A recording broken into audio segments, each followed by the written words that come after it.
belum semua anak-anak yang masuk, tapi jam sudah menunjukkan pukul 8. Kita akan memulai. Bapak Ibu yang dikasihi Tuhan dan siswa-siswi SD, SMP, TPK Penakut Indramayu yang dikasihi Tuhan. Hari ini kita bersama-sama melaksanakan ibadah Rabu Abu dengan liturgi yang sudah sedia. Kita akan bersama-sama mengikuti dan menyimak.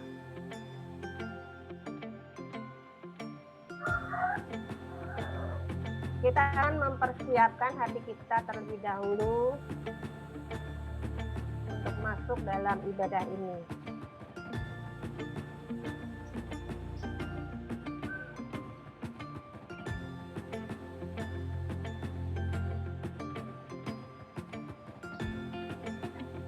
Bapak, Ibu, serta anak-anak yang terkasih, tidak ada satupun yang sempurna di dunia ini. Setiap kita pasti pernah jatuh ke dalam dosa. Dalam ketidaksempurnaan, Tuhan Yesus memanggil kita semua. Marilah kepadaku semua yang letih lesu dan berbeban berat. Aku akan memberikan kelegaan kepadamu. Kita tidak usah berdiri, posisinya kurang ya. Kita tetap duduk. Kita akan menyanyi sungguh lembut Tuhan Yesus.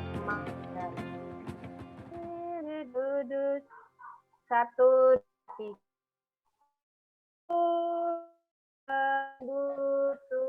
Tuhan Yesus memanggil aku.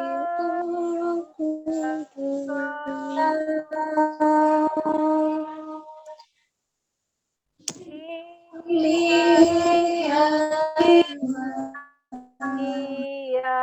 beri hati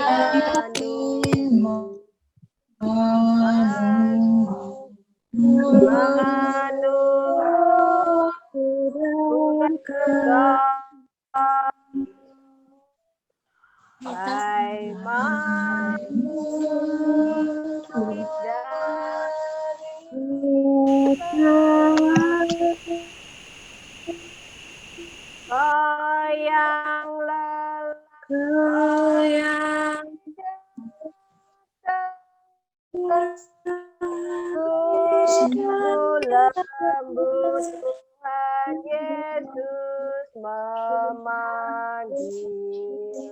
Kau yang sesat, marilah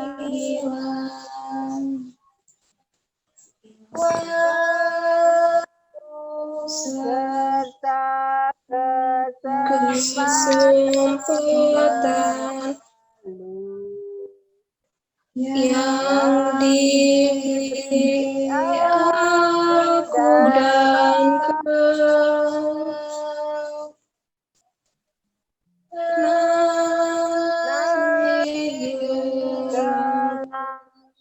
Kematian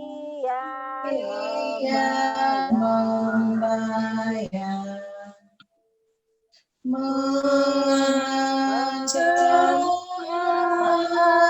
aku dan kau.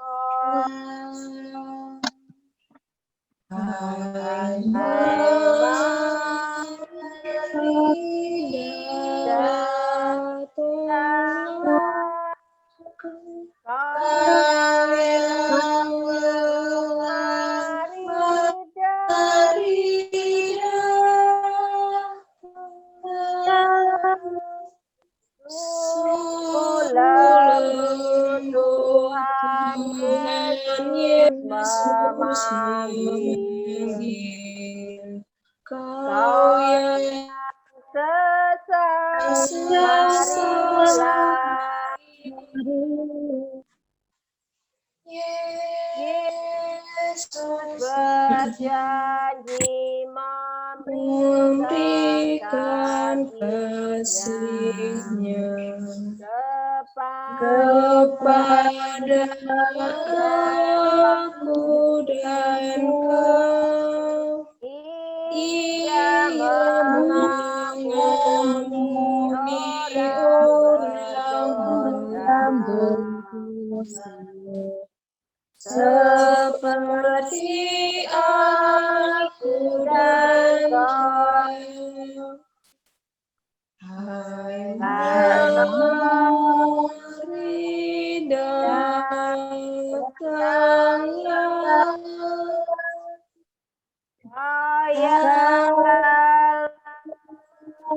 mari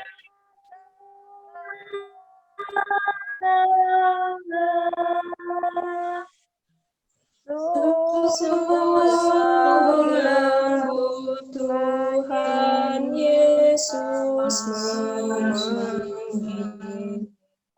Kau yang sesat, marilah.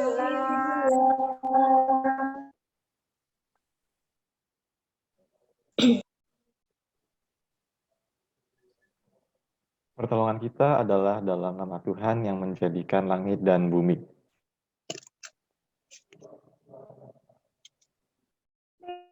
Satu, dua, tiga. Amin, amin, Amin, amin.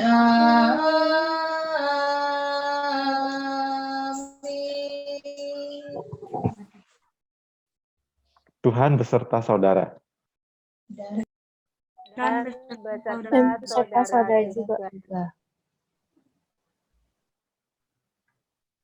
Bapak Ibu serta anak-anak yang terkasih, Tuhan menciptakan kita dari debu, benda yang rapuh. Begitulah sejatinya kita di hadapan Tuhan. Kita rapuh terhadap dosa. Kita rapuh terhadap sakit penyakit. Kita rapuh terhadap kematian. Sudah sepatutnya kita yang rapuh ini merendahkan diri di hadapan Tuhan. Memohon kepadanya untuk menopang kita dalam menjalani kehidupan ini. Jangan keraskan hatimu. Dengarkanlah panggilannya, hidupi firman-Nya. Rasakan kasih-Nya yang merangkul kita semua. Sebelum kita membaca dan merenungkan firman Tuhan, mari kita berdoa.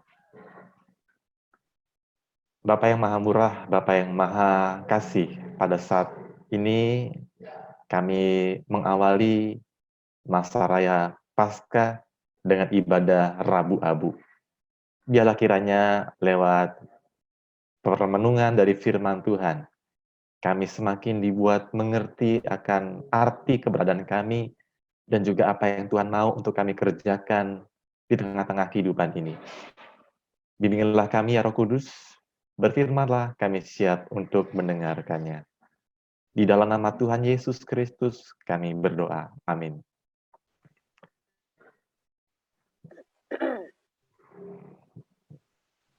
Ya, inilah Injil Tuhan kita Yesus Kristus menurut Matius 6 ayat 1-6 dan ayat 16-21. Bisakah Miss Mita minta tolong di share screen PowerPoint yang menampilkan ayatnya? Supaya kita bisa baca sama-sama, lihat di layar ayatnya.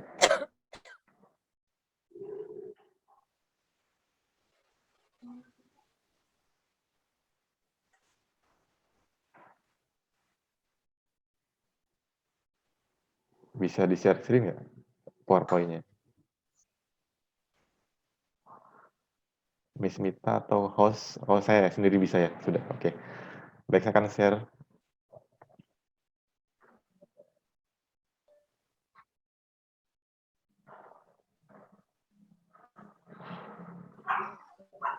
Sudah kelihatan ya? Sudah kelihatan ya Bapak Ibu ya? Mana ya?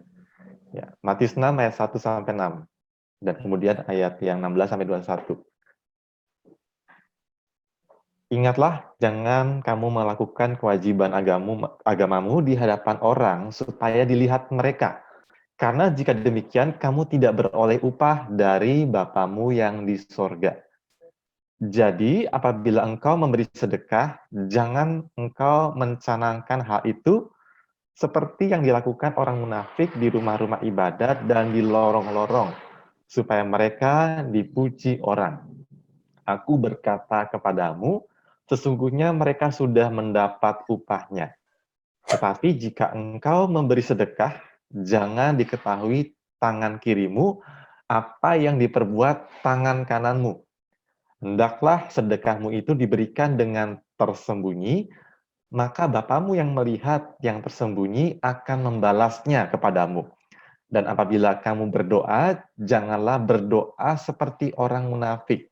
Mereka suka mengucapkan doanya dengan berdiri dalam rumah-rumah ibadat dan pada tikungan-tikungan jalan raya supaya mereka dilihat orang. Aku berkata kepadamu, sesungguhnya mereka sudah mendapat upahnya. Tetapi jika engkau berdoa, masuklah ke dalam kamarmu, tutuplah pintu dan berdoalah kepada Bapamu yang ada di tempat tersembunyi. Maka Bapamu yang melihat yang tersembunyi akan membalasnya kepadamu. Dan apabila kamu berpuasa, janganlah muram mukamu seperti orang munafik. Mereka mengubah air mukanya supaya orang melihat bahwa mereka sedang berpuasa. Aku berkata kepadamu, sesungguhnya mereka sudah mendapat upahnya.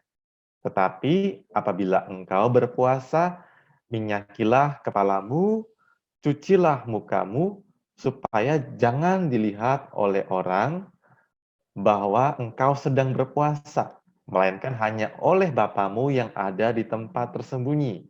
Maka Bapamu yang melihat yang tersembunyi akan membalasnya kepadamu. Janganlah kamu mengumpulkan harta di bumi ngengat dan karat merusakkannya, dan pencuri membongkar serta mencurinya. Tetapi kumpulkanlah bagimu harta di sorga ngengat dan karat tidak merusakkannya, dan pencuri tidak membongkar serta mencurinya. Karena di mana hartamu berada, di situ juga hatimu berada. Ya, demikianlah pembacaan firman Tuhan. Berbahagialah mereka yang mendengarkan firman Allah dan yang memeliharanya. Hosana.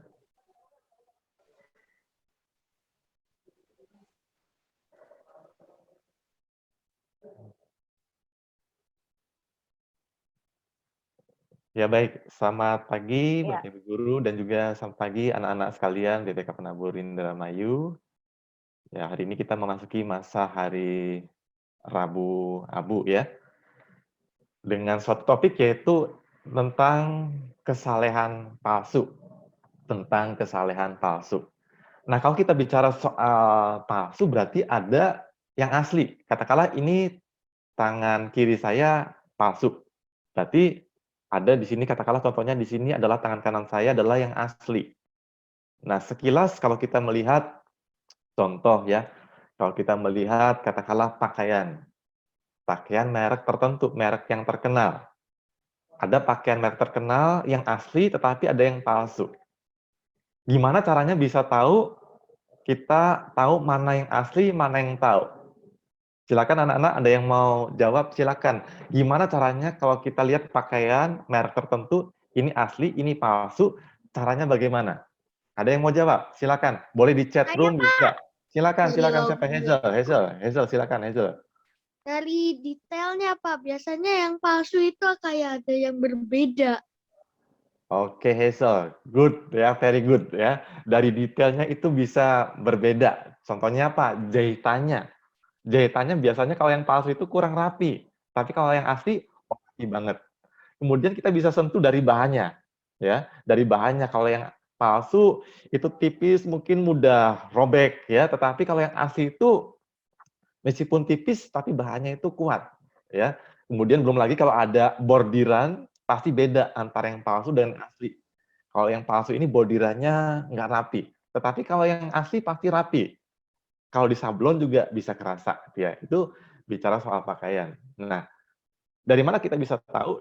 Kita membandingkannya dengan yang asli ya. Jadi kalau kita belum tahu mana yang asli, kadang kita suka tertipu ketika katakanlah memberi pakaian. Nah, uniknya anak-anak, uniknya Bapak Ibu, saudara sekalian, yang palsu dengan yang asli tidak hanya soal barang, tetapi juga menyangkut kehidupan rohani. Loh, kok bisa palsu dan asli kok bisa menyangkut kehidupan rohani? Oh, bisa.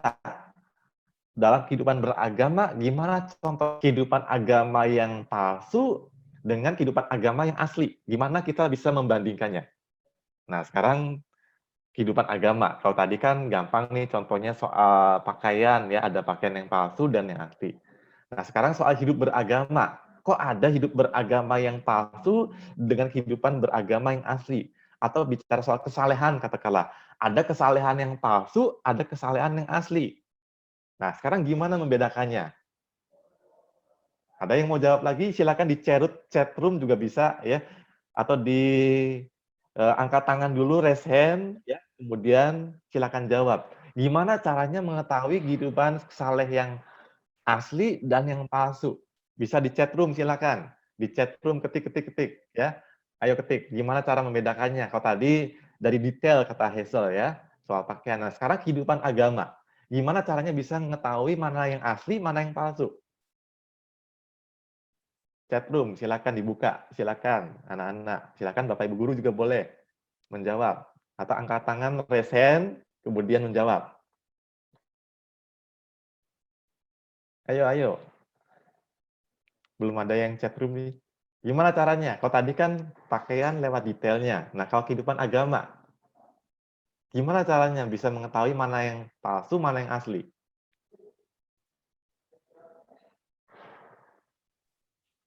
Dari perkataan dan perbuatan. Oke, Pak Darno, terima kasih. Very good ya. Dari perkataan dan perbuatannya, betul ya. Bisa jelaskan lebih lanjut Pak Darno, dari perkataan dan perbuatannya bagaimana bisa tahu mana yang asli, mana yang palsu. Silakan Pak Darno. Mungkin Bantu kita semua. Iya. Dari perkataan itu dia berkata manis. Tetapi dari kemanisan itu ada kepura-puraan. Karena di balik itu ada maksud tertentu. Jadi ada sesuatu yang akan didapatkan dari kata-kata manis itu. Iya, terima kasih Pak Darno, sangat membantu ya. Very good. Jadi dalam kata-kata manis yang kita ucapkan, ternyata ada maksud hati yang lain. Ada maksud hati yang lain. Nah, ini akan kita coba lihat ya dari kisah Injil Tuhan Yesus Kristus menurut Matius yang tadi kita baca ya. Dan Tuhan Yesus ini mengkritik kehidupan agama yang dia lihat pada waktu itu sudah tidak lagi murni, sudah tidak lagi berkenan di hadapan Tuhan. Ya, betul kata Pak Darno, ada motif-motif tertentu ketika orang melakukan berbagai macam kegiatan, aktivitas, atau bicara soal kesalehan dalam beragama. Dalam Injil tadi disinggung ada tiga hal yang Tuhan Yesus soroti tentang kehidupan beragama. Boleh ketik-ketik ya di chat room atau boleh silakan apa saja ketik. Apa, dua apa, tiga apa, praktek kehidupan agama yang disoroti Tuhan Yesus. Satu, dua apa, tiga apa. Silakan ketik di chat room. Chat roomnya dibuka, diketik silakan. Apa tiga hal yang Tuhan Yesus soroti dalam Injil tadi? Dalam praktek agama. Ada tiga. Satu apa, dua apa, tiga apa. Atau kalau nggak di chat room, boleh angkat tangan, raise hand. Ada di fitur itu ada raise hand ya. Reaction, raise hand. Kemudian silakan buka speakernya, silakan bicara. Tiga hal yang Tuhan Yesus soroti. Satu apa, dua apa, tiga apa.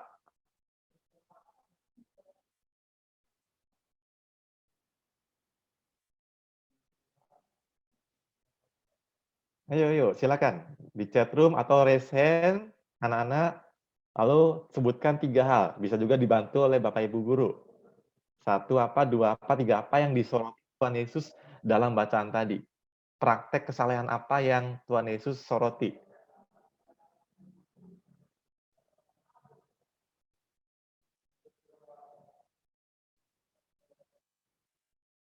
Silakan, boleh raise hand.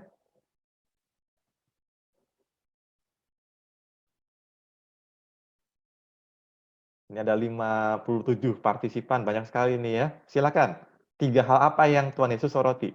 Satu apa, dua apa, tiga apa? Dalam kesalehan. kehidupan beragama yang tadi kita baca. Oke, saya coba bantu lagi nih ya. Oh, bisa udah sharing screen-nya sudah stop ya. Kalau nggak dibantu baca lagi nih ya.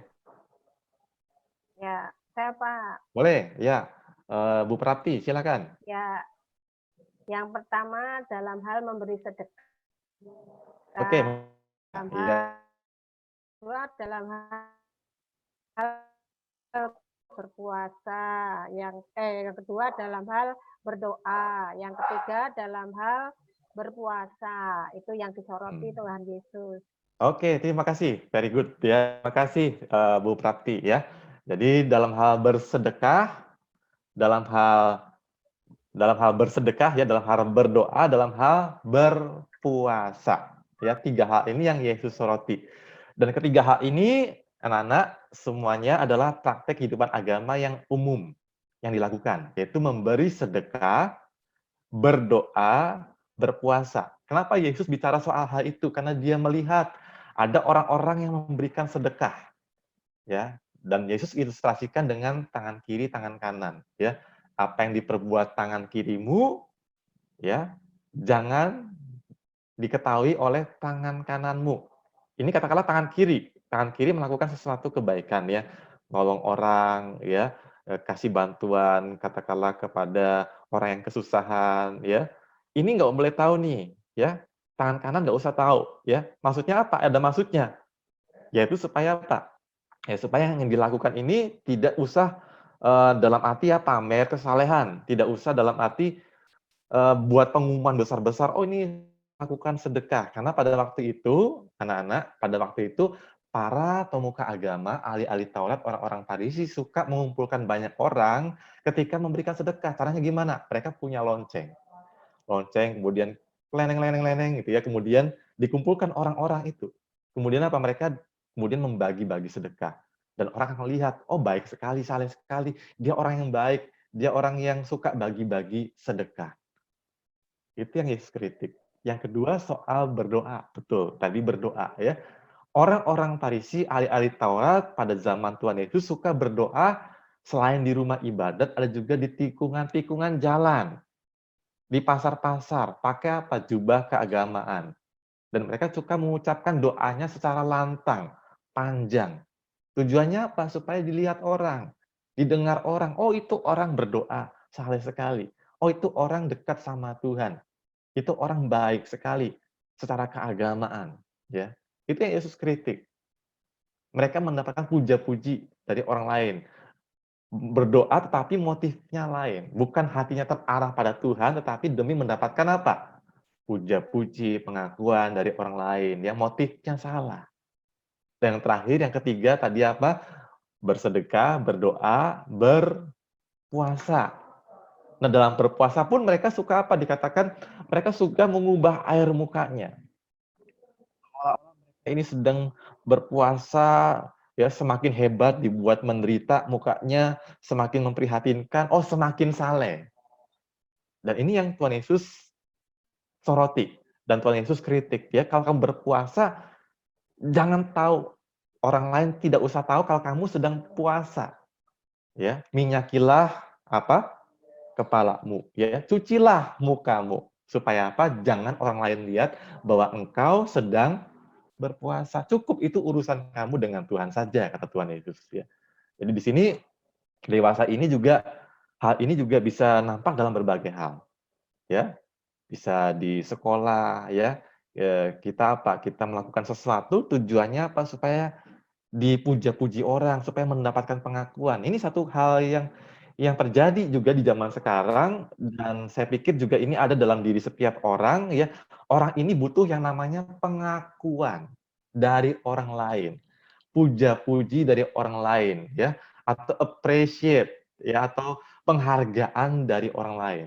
Kita melakukan sesuatu di sekolah, katakanlah kita belajar sungguh-sungguh, dapat prestasi. Kalau tujuannya hanya untuk dapat piala, dapat piagam, dapat sertifikat, pengakuan, maka saya pikir nggak ada artinya. Ya, tetapi kalau kita belajar sungguh-sungguh dalam mengembangkan kapasitas diri kita, ya supaya kita bisa menjadi orang yang lebih punya kemampuan, ya bisa memberikan kontribusi lebih buat buat teman-teman, buat keluarga, buat orang lain itu good. Ya. Kenapa? Kalau kita hanya mengejar piala dalam arti pengakuan orang lain ya, atau kita hanya mengejar nilai, kalau kita suatu saat belajar nggak dapat piala, masih belajar nggak? Kita belajar nggak dapat piagam penghargaan, masih belajar nggak? Pertanyaannya, ya. Misalnya kita sebagai karyawan di sekolah bekerja, tujuannya hanya untuk mendapatkan pengakuan, appreciate, penghargaan dari orang lain. Saat orang lain nggak menghargai kita, masih nggak kita bekerja dengan sungguh-sungguh? Masih. Harusnya masih, ya betul ya. Tadi siapa? Eliana, ya very good Eliana ya. Harusnya masih. Itu menandakan apa? Kalau kita masih melakukan yang terbaik, kita artinya motivasi kita tulus. Jauh dari pamrih, jauh dari mengharapkan penghargaan orang lain, pengakuan orang lain, ya. Buat apa kita selalu mencari pengakuan orang lain? Orang yang selalu mencari pengakuan orang lain, puja-puji dari orang lain, ada sesuatu kosong dalam dirinya. Nggak perlu, ya. Cukup kita dengan Tuhan saja yang tahu. Ya, kita berdoa ya dalam tadi ya, dalam baca tadi kita berpuasa, kita memberikan sedekah, kita belajar di sekolah, melakukan sesuatu yang baik ya. Semuanya itu didasari dengan motivasi yang benar, yaitu dengan hati yang tulus tanpa mengharapkan imbalan. Dan kiranya perenungan ini boleh menjadi apa namanya kebiasaan kita. Ya, anak-anak belajar, para guru ya, para karyawan juga bekerja dengan profesinya masing-masing, lakukan dengan hati yang terarah kepada Tuhan. Tidak usah motivasinya yang lain dalam arti mendapatkan pengakuan dari orang lain, mendapatkan penghargaan. Kalau kita nggak dapat itu semua, jangan-jangan kita tidak lagi belajar, ya. Jadi tidak usah. Sederhana contohnya, kita sikat gigi setiap hari. Apakah kita sikat gigi untuk dapatkan pujian dari orang lain? Kan enggak. Betul nggak? Kita mandi. Apakah kita mandi supaya orang lain memuji kita? Oh, kita wah rajin ya. Si siapa ini si A rajin mandi setiap hari kan enggak. Mandi untuk diri sendiri, kesehatan diri sendiri. Ini ilustrasinya ya. Nah, sama seperti kita mandi, kita gosok gigi. Nggak usah dapat pujian orang lain ya. Nah, demikian juga kalau kita melayani, kita belajar, kita kerja. Seperti kita gosok gigi, kita mandi ya. Orang lain ya nggak usah kita mengharapkan pujian, tetapi itu menjadi suatu kebiasaan, habit. Kebiasaan yang kita lakukan karena kita sadar bahwa kita sudah banyak diberkati Tuhan. Kita mau mengucap syukur dalam arti berbuat baik, ya, saleh, belajar, kita sungguh-sungguh, ya, supaya apa? Supaya diri kita semakin lebih baik, lebih baik, lebih baik lagi. Dan di hari Rabu Abu, hari ini, kita mau menjadi pribadi yang lebih baik. Ya, katakan siapa yang mau menjadi lebih baik, silakan di chat room, ya, ya, ya, atau boleh angkat tangan. Siapa yang mau menjadi pribadi lebih baik, boleh angkat tangan, boleh angkat jempol. Siapa yang mau menjadi pribadi yang lebih baik? Angkat tangan. Boleh ya, sip, good. Ya, boleh juga emosikon, angkat jempol ya. Mulai hari ini komitmen, saya hari ini harus lebih baik dari hari kemarin. Dan hari besok harus lebih baik dari hari ini. Ya. Oke? Amin.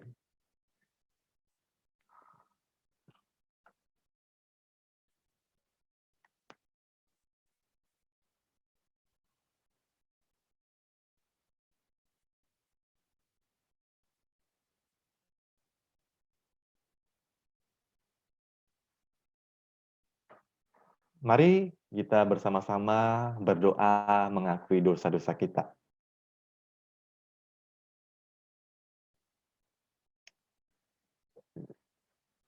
Karena semua orang telah berbuat dosa dan telah kehilangan kemuliaan Allah.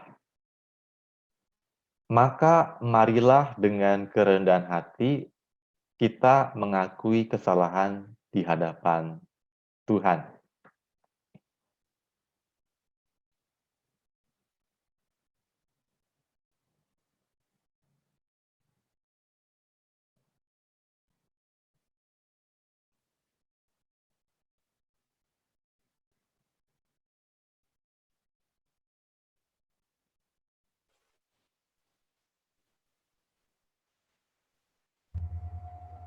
belajar di masa pandemi bukanlah hal yang mudah.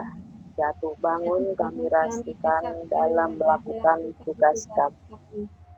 Rindu untuk terus mencerdaskan anak bangsa, namun diperhadapkan dengan keterbatasan akses.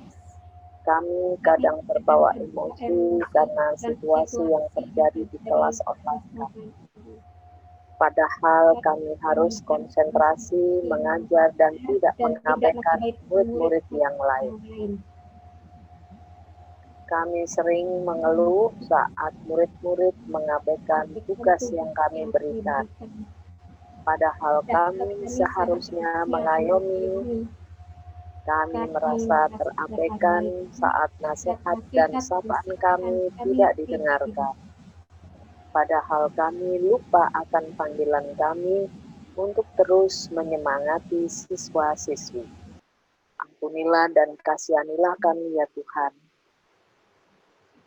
Itulah 1, 2, 3. Kasihani kami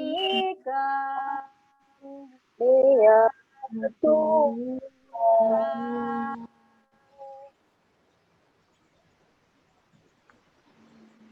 Waktu belajar di masa pandemi ini terkadang semu. Kami seolah belajar dengan tekun, padahal kami kadang belajar sambil bermain dan bahkan mengerjakan hal lain. Kami mengeluh dan mempertanyakan sampai kapan situasi ini kembali normal. Kami merasa dibatasi untuk berinteraksi dengan teman. Kami kadang mengabaikan sapaan maupun teguran guru-guru kami. Kami lalai mengumpulkan tugas yang menjadi tanggung jawab kami dengan alasan koneksi yang tidak baik. Kami tidak tepat waktu untuk hadir di kelas-kelas online kami. Ampunilah dan kasihani kami, ya Tuhan. 1, 2, 3. Kasih kami ya Tuhan.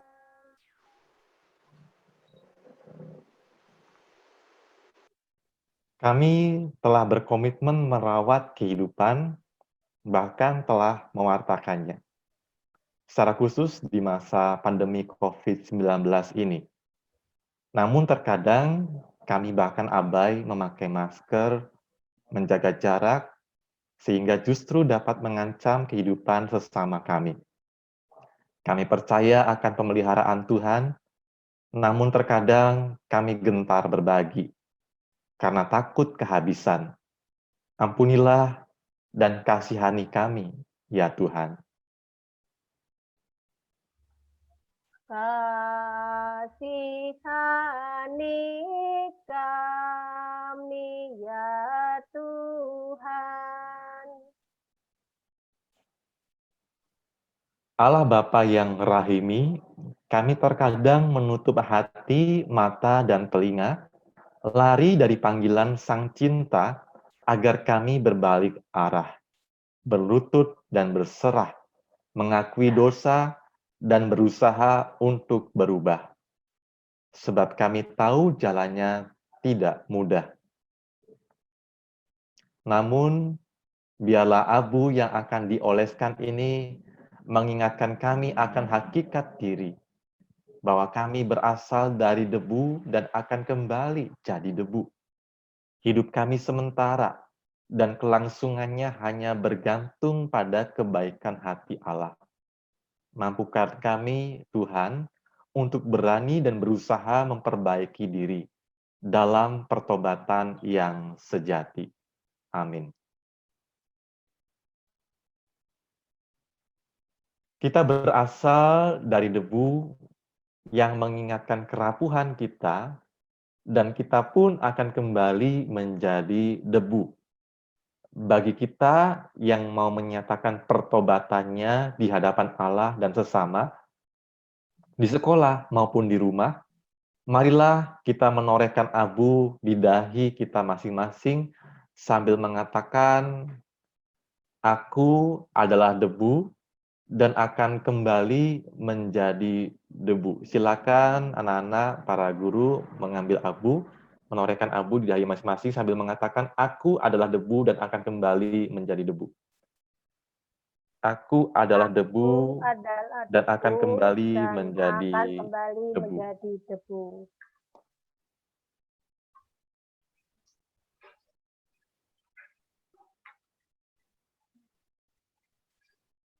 Sol, do, do, re, mi, 1, 2. Ya, ini karena lagunya nggak bisa, jadi diganti ya. 1, 2, 3. Hai, mari sembah yang maha besar. Nyanyikan syukur dengan bergemar. Perisai umatnya yang yang Maha Maha Esa, Esa. mulia namanya, tahtanya megah. Umatmu lemah dan dari debu, tetap memegang janjimu teguh. Kasih setiamu berlimpah terus, ya kali pembela dan kawan kudus. Anugerah pengampunan Tuhan bagi kita, ciptaannya yang rapuh dinyatakan dalam Mazmur 145 ayat 8 sampai 9. Tuhan itu pengasih dan penyayang, panjang sabar dan berlimpah kasih setianya. Tuhan itu baik kepada semua orang dan penuh rahmat terhadap segala yang dijadikannya.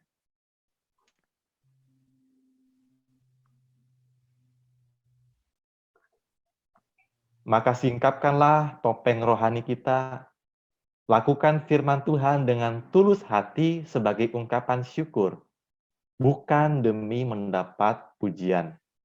Biarlah abu yang telah ditorehkan di dahi kita masing-masing menjadi tanda dan pengingat bahwa kita fana dan rapuh. Karenanya kita membutuhkan Kristus untuk menjenguk diri kita, menyucikan kita dari segala dosa, dan mengubahkan kita dari cemar menjadi benar.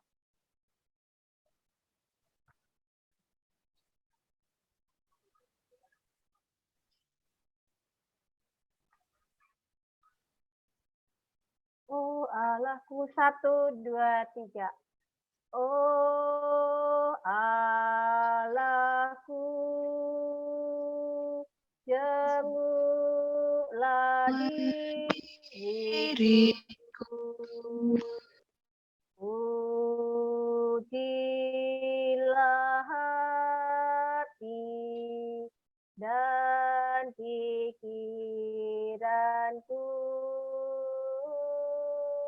Aku telah berdosa dan cemar.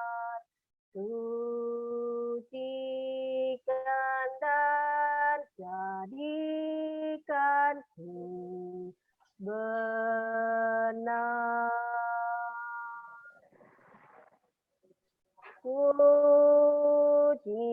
Pujianku tetaplah bagimu, karena Kau hapus dosa-dosaku.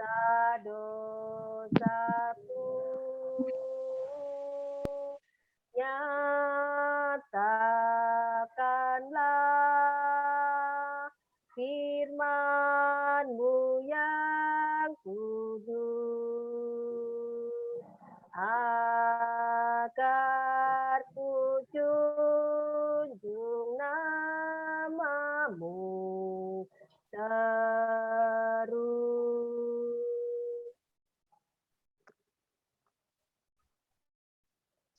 apa, Pak?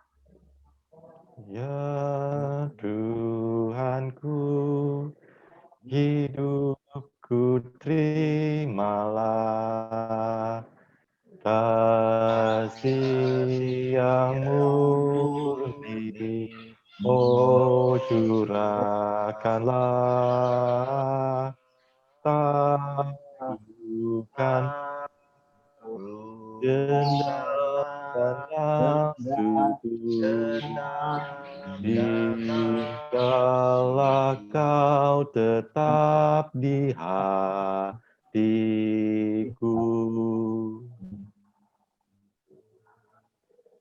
Oh, Roh Kudus,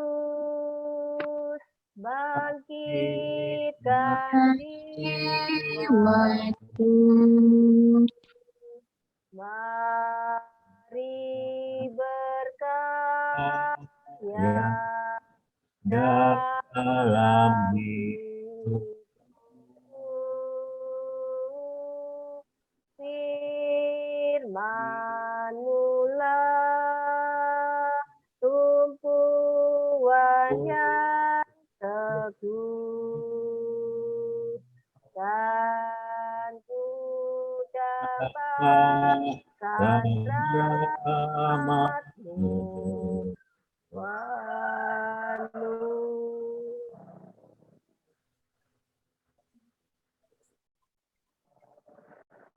Marilah kita siapkan hati kita menerima berkat dari Tuhan. Kiranya Allah Tritunggal merengkuhmu dengan kehangatan cinta kasih-Nya dan meneguhkanmu dalam menapaki kembaramu. Hosana. Nasido 1, 2, 3. Nasido Hosana, Hosana, Hosana, Hosana, Hosana, Hosana, amin. Ya, demikian Bapak Ibu dan anak-anakku sekalian, ibadah dengan liturgi Rabu Abu.